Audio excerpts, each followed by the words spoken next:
Welcome to Breakfast with Dr. J. Well, at this time every Saturday morning we get together and we have a cup of tea and a cup of coffee with Breakfast with Dr. J. So welcome. I wonder where in the world you are today. We've had a little bit chilly in Sydney this week. So some of you, my friends overseas, I'm sure it's nice and warm, and hope you're coming through the coronavirus and all that sort of stuff, and things are looking up for you. So as you come on, please say hello in the comments so I can see who's on. It's always nice to see who's there. And I've got a great topic for you this morning. So we'll just wait for a few people to pop on. So please say hi in the comments. It's always nice to see a few people. And if you've got some questions along the way, I'll keep scrolling and making sure I can see them for you. So, how's the week been? I hope you've had some success this week. We've had some significant success in the Sales Authority Club. And we've had some of our members in the Sales Authority Club, we call it the SAC, as you know, had some fantastic wins. We've had people going and pivoting on their sales process to make sure they're going online and presenting on Zoom and using the chatbot close. Hey there, Sal, how you going? Good to see you, mate. And we've had some really great wins with webinars and people using different models. And today I want to talk to you about some models, because I've been speaking to quite a few people this week. A lot of people, matter of fact, where we're going back into the, let's say, more significant selling, more prospects, more opportunity. And one of the things that's been popping up quite regularly has been, I want to be able to close more effectively. Now, there are lots of things that need to be done before we ask for the money. However, when we actually get belly to belly with someone, or Zoom to Zoom, or eyeball to eyeball, or whatever it may be, there are a number of things that need to have taken place before you start closing. But remember, as soon as you open your mouth, you're starting to close. But there is a thing that we can do that can significantly increase your closing percentage. So I want you get your trusty pen out, right? Always get your pen out and have a cup of tea with me, because it is Breakfast with Dr. J. I'm just going to have a sip of my cuppa. Hope you're joining me. And I'm going to share some of these little skill sets or things you can do that can significantly increase let's say, the feeling for your prospect to say, yes, I'd like to go to the next stage. Now, whether it's to have another call or to, let's say, a meeting, or even actually to part with their money or time, that's a what's next stage. Closing is not always about closing for the money. Closing is about making sure that we go to this next stage. What's next in your sales cycle? So when you pop on, please say hello.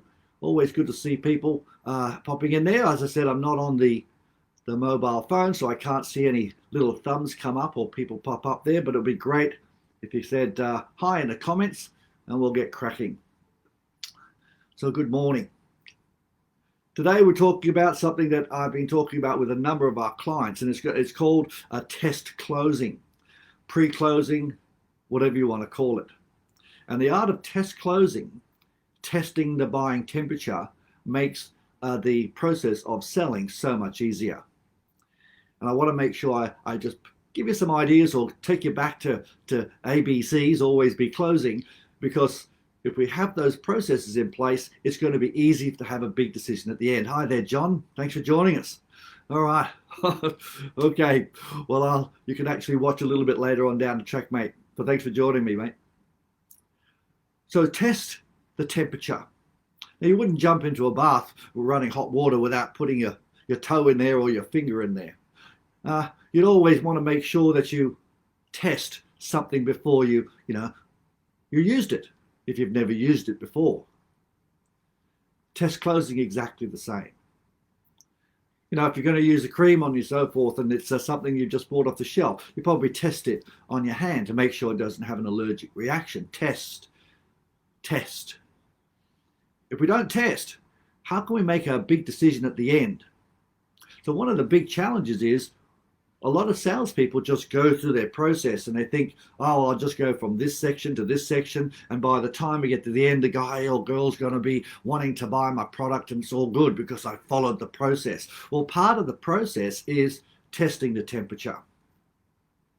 My question to you is, how often are you testing the temperature before you go to the next part of your process? Telephone call, have you test before they come to see you or you go to see them? If you've gone to see them or they're seeing you or having a Zoom, are you testing the temperature that you've got things right? Remember last week we talked about getting permission.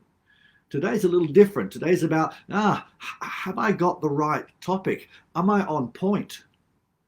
Because if we don't confirm we're on point, you know what, if we're off by 1 degree to going to the moon, you're going to end up at Pluto. So if we're not on point or we are just a little bit off and we're not giving the person what they're wanting, in other words, we're not fixing their solution, they're not fixing their problem, we have not got the right solution, and guess what?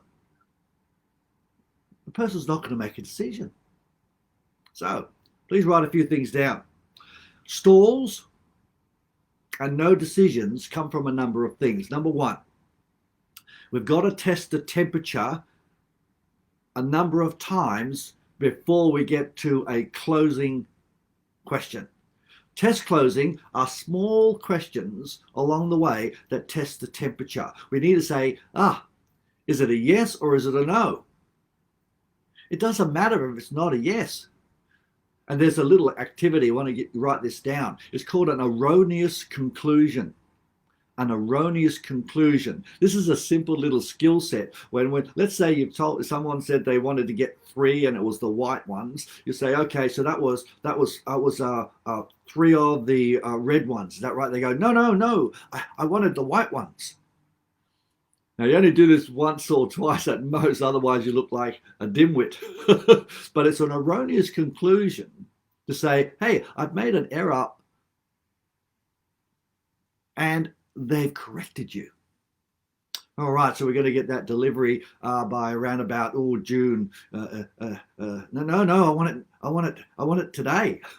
Okay, that's today, Saturday. All right, I'll make a note of that. All right, I just want to get that right. So then they correct you. It's called erroneous conclusion. By the way, as I said before, only do it once or twice. Otherwise, they don't think you're listening. All right. Now that's another reason why there's no decisions. Is because they're not making any decisions, and you're waiting all the way through to the end decision to ask them for a big decision. Small decisions along the way and a yes or a no makes it easier to get a big decision, which then becomes a small decision. Car dealers do this the best. If you're going to buy a car, what they'll do is they'll want to know what model you're looking for or what type of vehicle it is. And then they'll go through and say, right, I've got this size. And they'll go to a really easy thing and say, well, what type of color? And they'll say, I've got a blue or a red one or whatever the case may be. I said, we've got that too. So you made a little decision. And then you're going to ask, is it a 4-door or a 2-door? And you give them a little decision. Their little test closes. You're making a decision about moving forward and what you're wanting. They said, are you going to be wanting mag wheels or just standard wheels? Oh, standard's fine with me. All right, great. And then I'll go through the accessories and the stereo system or the extra rust proofing. What are they doing? They're testing the temperature.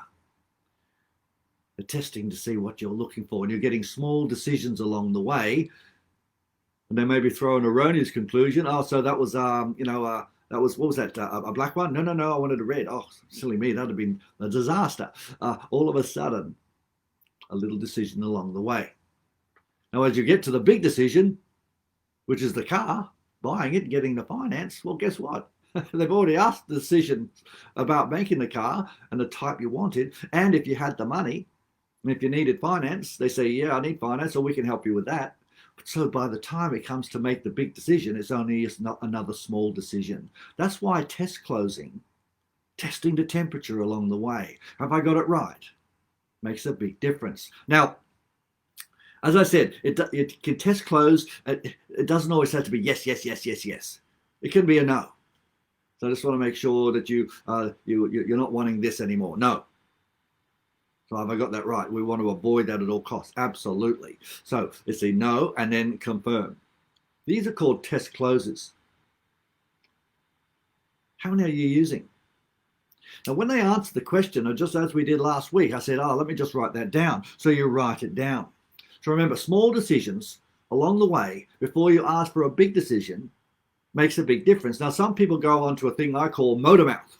Motor mouth is when you just keep talking because you're really excited about what you're doing and you're not asking little questions along the way. You're not test closing. And this is why we get stalls at the end, because it's too overwhelming. Too much info. Not enough yeses or nos. Then why would they say yes at the end? They'll give you an objection. I got to think about it. Shop around. Got to touch base with my brother.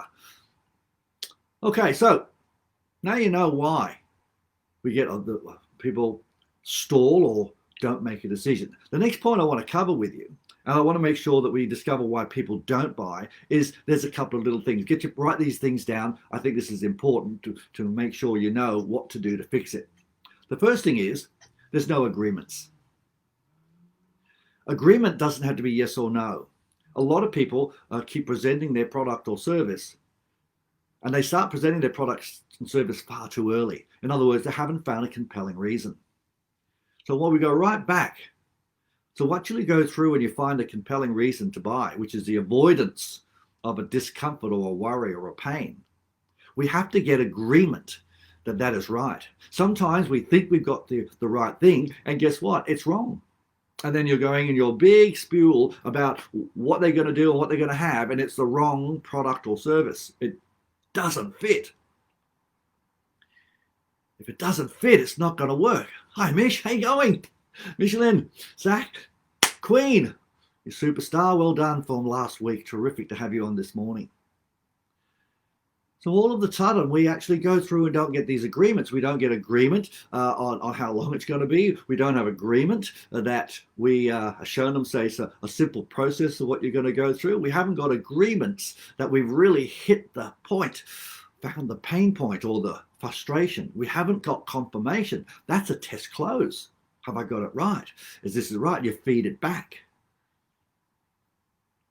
If we're not doing that, and we get into our explanation and demonstration and close, and we haven't tested the temperature if we got it right, then that's a big reason why people do not get a close at the end. I'm not asking you to do thousands of these. I'm suggesting you do about 11 or so throughout your whole presentation. Recommendation, we want to do about 11 plus test closes right through your whole presentation. Now, the best test closes in the world are usually the best closes. Now, I really don't like the word closing. I like helping people make good decisions, but I know you know what I mean. Now, the next thing I want to make sure we're really comfortable with is I want to go back to that agitator, hitting the right spot. What's the right spot? Well, they've asked you for solution. You've got to sit down and calmly find out what that solution is for and why it's for. We use a process that we've been teaching for. It's been streamlined a little bit now in all of our trainings in-house and in the Sales Authority Club, called the 4 W's plus H. It doesn't take 10 minutes to learn. It needs repetition, and it's a conversation. This is a wonderful process if done right in a conversational manner. Guarantees you'll hit the right spot. But when you're using that process, which are all open-ended questions, always confirm you've hit the right spot. Absolute big rock for this morning. If we've got the wrong spot, as I said before, we'll go off on a tangent and we won't be giving them the solution to their challenge. Remember, they don't buy your product or service, they buy the feeling it's going to give them. The next thing is, I want to make sure that if we avoid going in the wrong direction and then doing your explanation and demonstration in a manner which does not fit. Square peg in a round hole. You've done a wonderful thing, you've got a great product or service, and it does fix a lot of people's problems, but you're talking about it in the wrong context. So you have to test. Stop. Have I got this right? Pinpoint the things that they've said. Have we got it right? Would you be using it 6 or 7 times a day? Okay, terrific. No, I'll be using it about 8. Okay, great. Could you do it a couple more times? Yeah, I could do that. Oh, that's going to be Monday, Wednesday, and Friday. Yeah, that's going to work for you. Absolutely. Becoming on your own or with somebody. Oh, definitely with my friend. Well, what's their name? Confirm. That's a test close. 11 or more before we get to the big decision. Remember the car dealership I told you about before? Okay, if this is helping you and you're writing a few things in, just type in the comments, yes, getting it, or something like that, so I can see we're on the same page. Give us a few thumbs, because there's a few extra things I want to show you. The other reason that we get this people don't buy is we close too early. Yeah. I read a book a little while ago say, close as quickly as possible. I said, wow, this must have been written 100 years ago, and it was. You're always closing, but you're getting permission to go to the next stage. Many people close far too early. They've gone through the whole presentation and they get to the end, and then they say, hey, let me show you how to get started to do this, or let me show you what the plan is. And the person says, okay, but then it's really not okay. How to fix it? Easy. Test the temperature, write it down, and feed it back. Now, as we progress through the whole presentation, one of the big things is if we don't actually write down, oh, that was one test close, or that was another one, because you're not going to be having to have a counter. We created a process many years ago which helped so many people increase their closing percentage without actually having fancy ways to overcome objections and just be, super, have 10,000 different types of closing processes. By the way, you need to have 4 or 5 ways to close, but we'll do that another time. We created a process called transition. Now, in the Sales Authority Club, we've actually been doing some practice in this. And I must say, it's one thing that makes a massive difference to getting you to the point where you can present your prices. It is 4 questions, which allows us to get to the close. Now, there are 2 definitions of a test close in our world. There's an outside the bubble and there's an inside the bubble. And outside the bubble, you ask questions. Oh, if you were to use it, when would it be? Or how many times do you think you'll come? Or what day of the week should I contact you? That's an outside the bubble test close. Yeah, and they're important. And there's the inside the bubble test close. And the inside the bubble test close, I believe, are very powerful. The inside the test close is you're going to ask the person a decision that they would have to make once they had your product or service. So outside, if you were to buy the product, what would you do? Blah, blah, blah. Inside, once you have the product, would you be doing A, B, or C? All of a sudden, it's a very different context. Once they use an inside the bubble test close, subconsciously, they've already bought your product. Outside the test close, well, it's just testing the temperature that we're ready to rock and roll to the next stage. So I believe we need to have an outside and an inside the test close. Inside and outside. So outside the bubble, inside the bubble. Now, there's 11 or more. The process I was talking to you about before is called transition, or outside the bubble test closes. So that means we've got 4 automatically done in your presentation, which means you just have to do 7 or more to increase your closing percentages. Now, there are lots of percentages muted around, but from where we sit, and I've been doing this for close to over 30 years now, it's around about 20 to 35% increases in your closing percentage if you do this well. And that's probably being a little bit conservative. Would you like to increase your closing percentages anywhere between 15 to 35%? If the answer is yes, put yes in the comments. Because if you do what I'm showing you, it will significantly increase the decisions at the end. All right. Now, the next thing is I want to make sure that we're comfortable with is we want to make sure that we do things right. And the thing I'm going to talk about is how to increase your confidence in closing and how to make sure that you close effectively. Now, the way to close effectively is to make sure you have confidence and competence throughout your presentation. People buy your confidence and expertise, okay?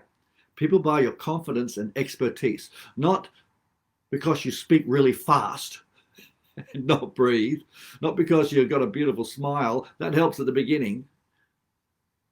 You have to be an expert, you fix their problem, and you have expertise that actually cares. You have expertise that has a care factor connected to it. So if we then make sure that we have hit the right buttons and we're testing the temperature as we go through compelling reason, and then we're giving a solution and we're doing a tour, an explanation, a demonstration, and showing them proof, and you're confirming it's hitting the right spot and it's getting them excited about it, and you're getting them into that emotional dialogue, guess what? The probability of them saying yes at the end is going to be easier because the decision is going to be simple, because you've had lots of little test closes along the way. So you want to make sure that if you have a process which is maybe quite complicated, take a breath, do the practice, and use it when you're actually presenting your product or service right through the whole sales process. Now, let's go right back to the beginning. Building rapport. Test the temperature. Have I got it right? Then you go through the process of qualification. You find the agitator. Stop, confirm, test, close. Test, we got it right. And then as you then go through your explanation, demonstration, tour, and proof, make sure that it's fixing the solution. Make sure you get it right. Inside or outside the bubble test closing. The more yeses or agreements you get, the closer you are to asking for the big decision, which is now a small decision because you've tested the temperature. And then we get to the close. Well, it then just becomes a natural part of the conversation because all the little decisions have made the big decision much easier. Now, by the way, this is a by the way. If you have a test close, which is an important, and you need to get an agreement, and you don't get it, this is gold. Because if they give you a question, it's not an objection, it's a question that you can answer before you ask for the decision for their money and time, this is good, because then you can actually answer the question. Now, please make a note here. A lot of people overcook the egg here. They overcompensate. They go into a lot of information, a lot of detail. The person's nodding their head, not wanting to look foolish, not understanding a word you're saying. Make it simple. Keep it brief. Get confirmation it fixed, and ask them this question. From what I've told you, what's your understanding? From what I've told you, what's your understanding? How to fix your problem. Then you do your transition questions, which are outside the bubble. Now, all the guys in the Sales Authority Club have got it. It's a training that we do. It takes a good half an hour to an hour, but I can assure you, by the time you've done those outside the bubble and inside the bubble test closes, you will have someone ready to make the big decision, which is now a smaller decision. Now, if you'd like to know more about how we do all this, just type in the comments you'd like a little bit more info. We've got some great cheat sheets we can give you. So always let us know how we can help. Now, I'd like you to have a think about what we've spoken about today. And before we wrap it up today, I'm going to have another sip of my cup of coffee and ask any questions, because questions are terrific. Please ask a question or two. Just pop them into the comments and I'll have a sip while I wait, because there is a little delay, and we can actually answer some of your questions. It doesn't have to be on topic. It could be anything. Yeah. You can ask me when my birthday is. You know what? One of my favorite things is having a cuppa in the morning, especially on Saturday morning in the Sales Success Club. Come on, guys, any questions? And I'll answer them for you. If not, I'll say ta-ta and hope you have a fantastic weekend. So any questions that you have, pop them in the comments and I can answer them for you. As I'm waiting for those, I just want a big shout out to everyone that's taken massive action today. And this month in particular It's been inspiring. It really has. Some of your private comments and some of the phone calls, especially with some of our members in the Sales Authority Club, they've just taken massive action. And I'm really proud of what they're doing. They're collaborating. They're doing their PDR, their practice drill rehearse, and it's making an enormous difference. And it's been just a magnificent accomplishments for lots of our clients. Some of our clients have had record months. One of Darren's clients, Liam, just kicked some major goals. It was outstanding. So here we've got a question here. All right, Michelin, what's it there? What are a few of those linking statements? Those linking in statements that we were talking about yesterday in our SAC Social, the linking statements allows us to go into finding the 4 W's.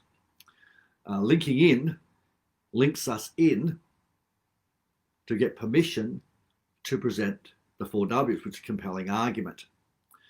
It's 2 questions. It's very simple. Is ask them, when in the past were you really comfortable with your condition or position? And they'll tell you. And they will say, and then you ask the question, in your needs analysis, the question could be, so how would you describe how you feel about your present situation? And then you ask questions to test the temperature on how they're feeling now. So if they're feeling great a few years ago, they say, well, how are you feeling now? Well, I'm feeling terrible now. That confirms that everything is not hunky-dory. So that's a little test close. So that is another way of actually asking the question. And then another question on linking in will say, why are you in this position or this condition? And then when you get the answer, you ask the question, do you want to continue to keep doing what got you in that condition or position? If they say no, that's another test close. So good question, Michelin. That's a good question. Okay. So they were linking in. We do that in qualification. It's a part of all of our training. The art of qualification is 80% of the sale. If we don't qualify well and find those compelling reasons and having those little, let's say, nuances, it makes it difficult to go to the next stage. So it's a very good question. Linking in actually allows us into the process of finding compelling reasons. And they are a series of small test closes, pre-closes, test closes, whatever you want to call them. They will open many opportunities to get to the final decision where you can celebrate for helping somebody. All right, terrific. Well, look, a little bit longer this morning. I thought it'd be a quickie, but it's great to have a question or two, and hope you have a fabulous weekend. Just take on board what some of our guys, the Sales Authority Club, have been doing, and their practice and the drill rehearse and their commitment to each other, because remember, we let ourselves down more often than anyone else on the planet. Helping somebody else and teaching them means you learn it 5 times faster. So if you learned something today, take it away, do your practice drill rehearse, help a buddy, and sharpen the axe, because guess what? 1st of June, coming up, winter. And then overseas, it's summer. And everything's shifting now. Everyone's starting to go back to work. We've had a time to sharpen our axe. Let's do the damage and have some fun. And let's celebrate having a little bit of a hiatus to get ready for the boom ahead. All right, gang, I'm Dr. J. I hope you have a fabulous weekend. Thanks for joining me. We'll kick some goals. Take care. Bye for now.